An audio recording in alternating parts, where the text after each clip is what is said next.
Hello po everyone! Welcome back to my channel. Now I prepare to cook some soup or soup with egg. So ito po yung these are ingredients. Of course po the egg. Mamaya po I explain to you what the benefits, the very important benefits of eggs. So, our main ingredients is eggs. I boiled it already. Finished boiling already this egg. And, of course, the onion leaves. Onion leaves. And parsley. And tomato. And chili po. Green chili. I used green chili and cabbage. So I make beautiful and nutritious soup today. Okay po, we start now. First I open the egg. I shield the egg. Explain ko po before, after sauteing my ingredients, I explain to you what's the benefits of this of the egg. Not only the egg, also the shell. Ito po yung shell ng egg natin. Ang dami po nitong,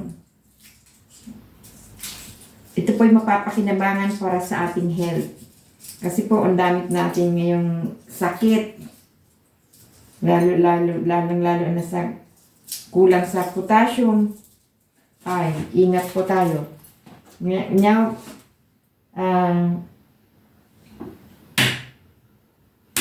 i-explain ko po sa inyo para hindi magastos. And tipid po siya.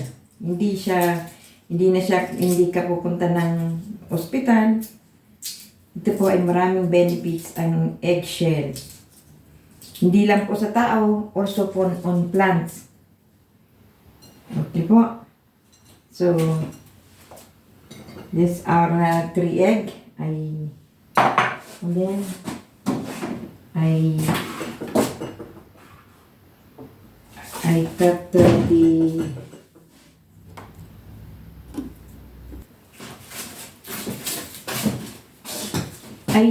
cut first the swivel or the onions. The onion first. So,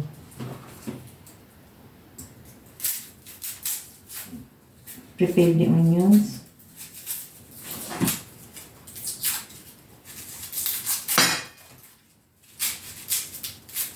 I forgot to prepare the onions, so that's why now I'm only peeling this onion. So, wait, I wash first.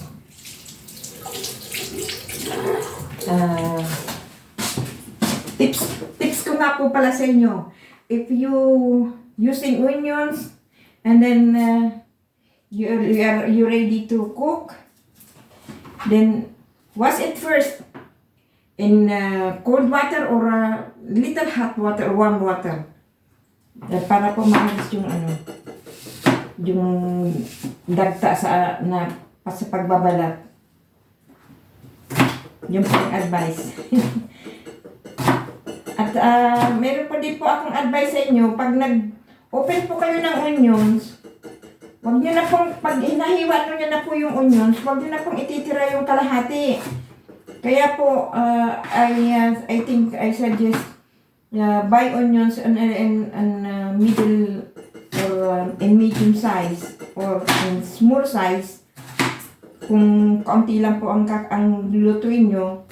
Kasi, yung pong onions, pag biniak mo na, Mag-absorb na po yun ng mga virus.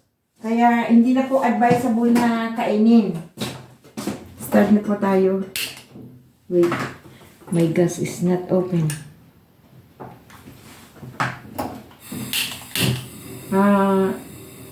Kaya po, wag nyo na pong paminayangan yung onions. Cook na po tayo. Lahat po onions, ano na niya na, isasali niya. And then I prepare bawang. Bawang po, bawang.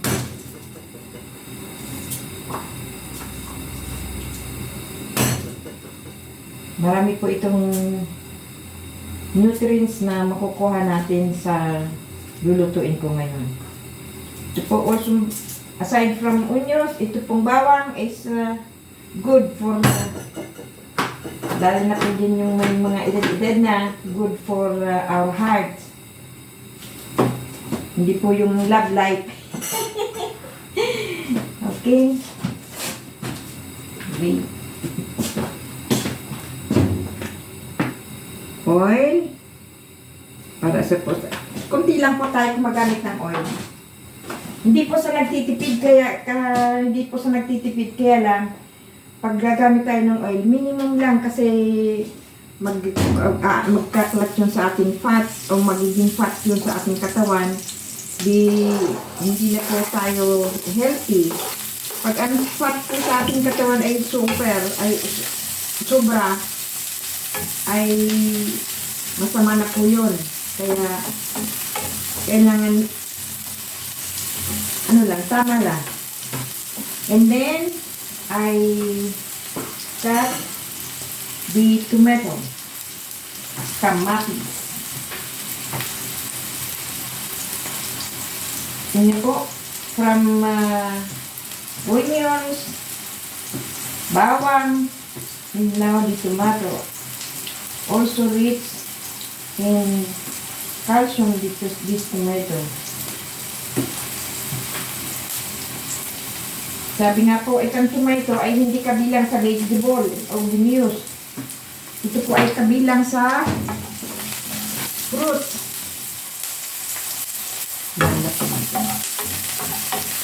Kabilang po sa fruit ang tomato.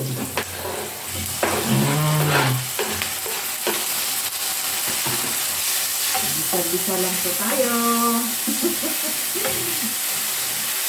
Okay, the onions, the garlic, and the tomato.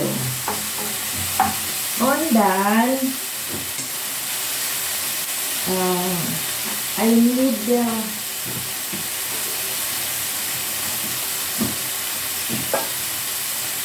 need water first or no. I chop this cool.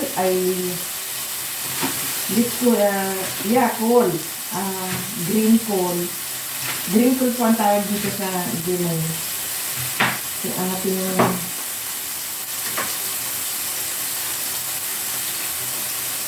green coal.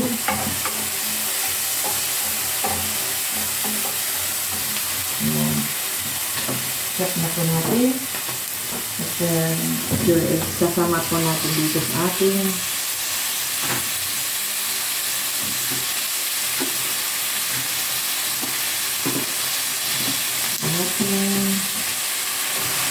ginigisa.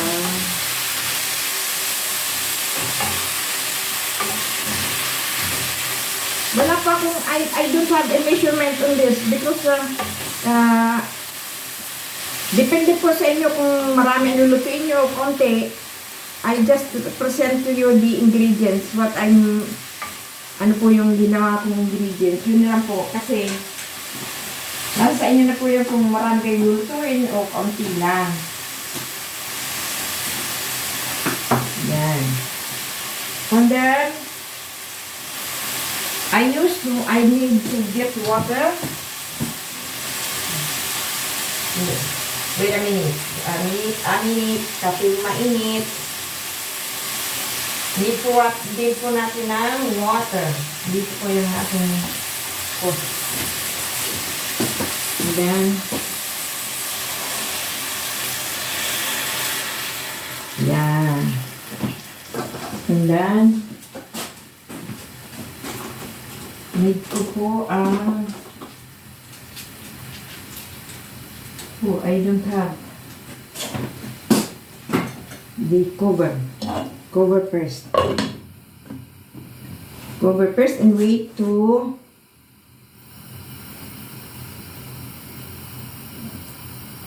boil. Wait to boil po. Okay. I put water and while waiting for to make boil, while waiting, I chop. I open this chili. I put chili po. I put chili because it's good. It's good aroma in our food when we cook or put chili on our food. Hindi po siya mahanghang. It's okay. Suitable for all ages. Suitable na sa lahat ng kakain. Magpapabata. I mean, mapabata, mapamatanda. Now I put it already. And then, I'll cook a little boil and then I add the egg. I add the egg. I add the egg. And then, I prepare this, another egg. I make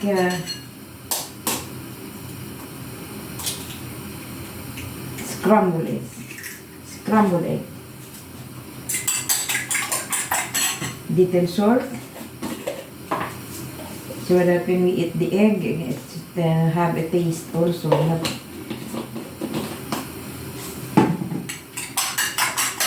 Ayan po.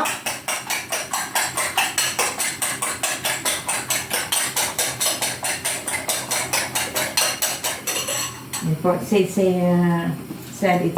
Set aside po natin ulit. And then, I chop this onion first. Preparing for after the soup is boiling, then the repolyo is finished, it's already cooked, and then we add this also some ingredients.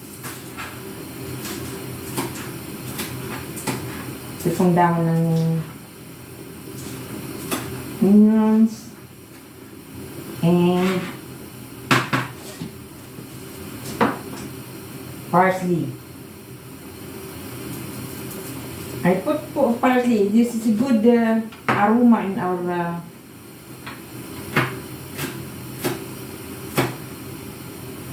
food and our what we are making food. Also po can add this in some salads he make. So it's good for having parsley. Very good. So I'm waiting to cook. I'm waiting to cook this. Now it's already boiling.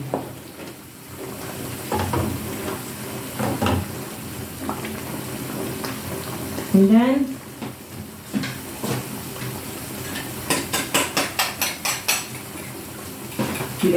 we add the scrambled egg. That's why as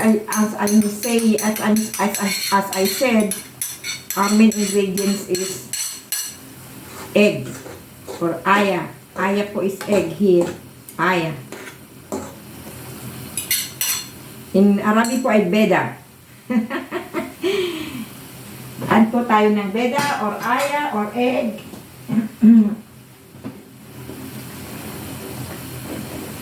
And then wait, boil again. On. Boil again. On. Add na po natin ang, kasi po, luto na po yung egg natin. Hindi natin naantay na maluto pa. Luto na po yun. It boiled already, and then I add these onion leaves and the parsley.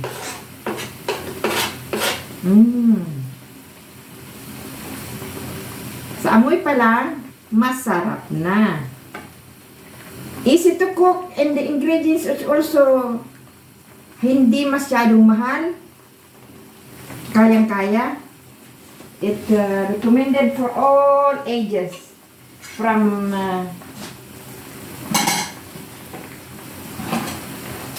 kinder to old.